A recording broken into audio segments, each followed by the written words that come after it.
नमस्कार, आप देख रहे हैं लोकेशन न्यूज़। मैं इस वक्त खड़ा हूं गुजरात के देवधा धाम में। आप देख सकते हो यहां पर आज महाशिवरात्रि का पावन पर्व मनाया जा रहा है। मेरे पीछे आपको दिख रही है लगभग मंदिर पर कितनी काफ़ी भीड़ है। यहां पर लंबी लंबी कतारें दर्शन के लिए लोग यहां पर एमपी से, गुजरात से, राजस्थान से, सभी क्षेत्र से संत श्री गंगाराम जी के दर्शन करने के लिए आते हैं। वो एक मंथ अपनी गुफा में वह तपस्या करते हैं और तपस्या करके आज वो गुफा से बाहर निकलेंगे।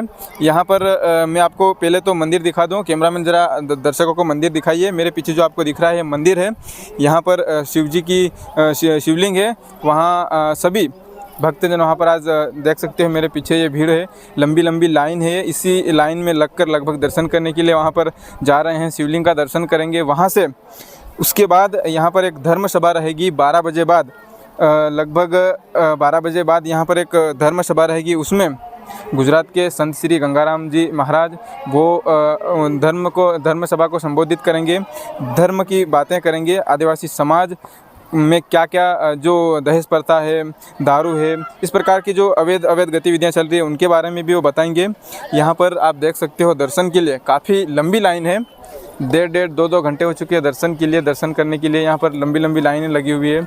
ये सभी भक्त समाज है, आदिवासी क्षेत्र से सभी एक भगवान की आस्था को मानने वाले सभी लोग हैं। ये सभी एक एक मंथ तक उपवास करते हैं, अखंड करते हैं और उसके बाद महाशिवरात्रि के दिन, आज के दिन, ये देहदा धाम पहुँचते हैं और यहाँ पर गुरुजी के दर्शन करते हैं। मंदिर में आके दर्शन करते हैं। यहाँ पर भोजन भंडारे की व्यवस्था है, भोजन भंडारा भी यहाँ पर होता है। और मेरे साथ यहाँ पर क्षेत्र के कुछ भक्त लोग हैं, हम उनसे भी बात करेंगे आखिरकार महाशिवरात्रि को लेकर वो क्या कहते हैं, कैसे क्या महाशिवरात्रि मनाई जाती है। पहले तो सुनिए महाशिवरात्रि को लेकर उन्होंने क्या कहा। महाशिवरात्रि को लेकर 2 शब्द कहेंगे क्या आप? आज देवदा गांव में आप आए हैं तो महाशिवरात्रि ये जब पार्वती तप करने लगी, हाँ। और तप करने के बाद शिव जी के साथ सगाई होने के बावजूद ये महाशिवरात्रि चालू हुई। बहुत तप किया माता पार्वती ने और शिव जी के साथ लगन करने के लिए, और तब से अपन उपास करते हैं, अखंड करते हैं, व्रत करते हैं, शिवरात्रि की पूजा करते हैं। ये शिव पार्वती के लगन के कारण ये शिवरात्रि चालू हुई। माता पार्वती ने बहुत तप किया और माता पार्वती ने तप किया तो लगन करने में माता पार्वती के माता पिता नहीं चाहते थे कि शिव जी के साथ लगन करते हैं, पर पार्वती माता को मालूम कि मैंने तप किया है और मैं शिव जी के साथ लगन करूंगा। तब से ये शिवरात्रि का व्रत चालू हुआ। तो अपनी परंपरा उपास में, सेवा में, साधना में, व्रत में, अखंड में, उपास में और तप में, ये पार्वती का स्वरूप धरती माता है। धरती माता अन्नपूर्णा पार्वती। पार्वती माता ने इसलिए तप किया कि तप में कोई कमी नहीं रहती है। जैसे धरती माता में कोई कमी नहीं है, जो पृथ्वी पर चलता है वो धरती माता में से ही प्रकट होता है। क्यों? कि ये तप किया पार्वती माता ने। ये धरती माता है का स्वरूप है। तो अपने को गुरुदेव बताते हैं और गुरुदेव अंतर की बात बताते हैं। जो ये बात आगे हुई और गुरुजी अपने को अभी बता रहे कि ये करना, तप करना, व्रत करना, नेम करना, उपास करना। उपास करने से अपने शरीर में कोई कमी नहीं रहती है, सब प्रकट होता है। जैसे धरती माता में से प्रकट होता है, ऐसे शरीर में प्रकट होता है। शरीर में ज्ञान प्रकट होता है, भजन प्रकट होता है, सत्संग प्रकट होता है, तप प्रकट होता है और विधि विधान प्रकट होता है, दया प्रकट होती है, भाव प्रकट होता है, प्रेम प्रकट होता है। मन, काया और वाणी से अपन आगे बढ़ते हैं, संत बनते हैं। ये अपने शरीर में प्रकट होता है। जैसे पार्वती माता ने तप किया तो इसमें धरती माता में क्या नहीं है? इसमें सोना भी है, चांदी भी है, हीरा भी है, माणक भी है, जवाहर भी है, मोती भी है। कोई कमी नहीं है धरती माता में।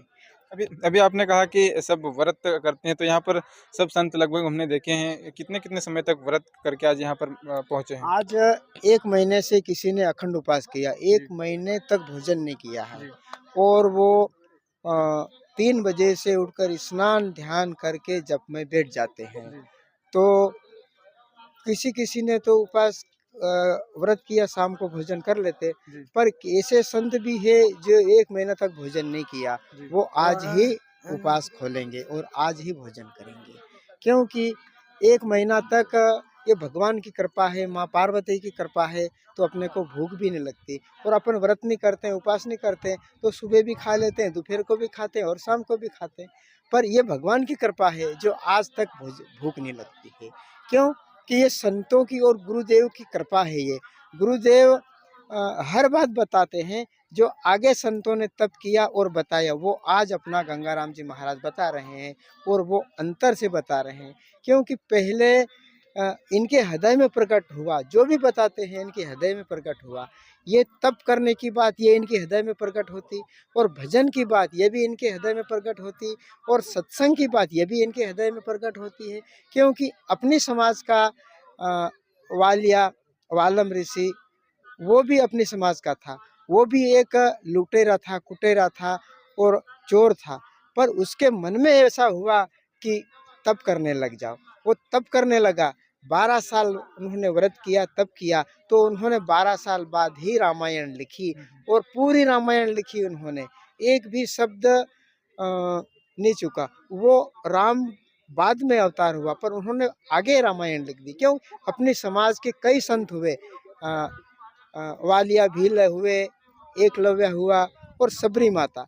सबरी माता सबर राजा की बेटी थी।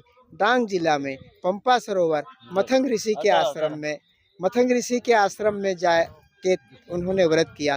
तो मथंग ऋषि ने बोला, बेटी तुम मेरे आश्रम में आई हो तो मुझे भगवान मिलने वाला है था, पर अब मेरे को नहीं मिलेगा, अब आपको बेटा मिलेगा। तो आज अपनी समाज के कितने संत हुए। सबरी माता ने कई वर्षों तक तप किया और बोला, गुरुजी कब आएंगे?